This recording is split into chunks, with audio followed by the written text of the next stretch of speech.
तटीय मैदान। तटवर्ती मैदान का निर्माण सागरीय तरंगों द्वारा अपरदन, निक्षेपण और पठारी नदियों द्वारा लाए गए अवसादों के निक्षेपण से हुआ है। तटीय मैदान को दो मुख्य भागों में विभाजित किया जाता है। पूर्वी तटीय मैदान। पहला, पूर्वी तटीय मैदान। पूर्वी तटीय मैदान पश्चिमी तटीय मैदान की अपेक्षा अधिक चौड़ा है। पूर्वी तटीय मैदान उभरे हुए तट का उदाहरण है। उभरा तट होने के कारण यहाँ महाद्वीपीय शेल्फ की चौड़ाई अधिक है, जिसके कारण यहाँ पत्तनों तथा पोताश्रयों का विकास कठिन है। अधिक चौड़ाई तथा उपजाऊ जलोढ़ मिट्टी के कारण पूर्वी तटीय मैदान कृषि की दृष्टि से अधिक विकसित है। कृष्णा, गोदावरी एवं कावेरी डेल्टा क्षेत्र अत्यंत उपजाऊ क्षेत्र है। इन क्षेत्रों को दक्षिण भारत का अन्न भंडार कहा जाता है। गंगा का सुंदरबन डेल्टा विश्व का सबसे बड़ा डेल्टा है। पंबन द्वीप मन्नार की खाड़ी में स्थित है।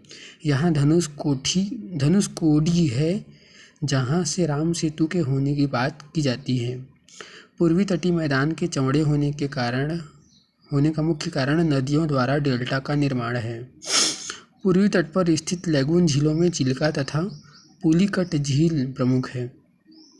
पूर्वी तट पर ओडिशा व आंध्र प्रदेश के तटवर्ती मैदानों को उत्कल तट, कलिंग तट या उत्तरी सरकार तट कहा जाता है। आंध्र प्रदेश से तमिलनाडु के तटीय मैदानों को कोरोमंडल तट कहते हैं। लौटते मानसून से इसी तट पर वर्षा होती है।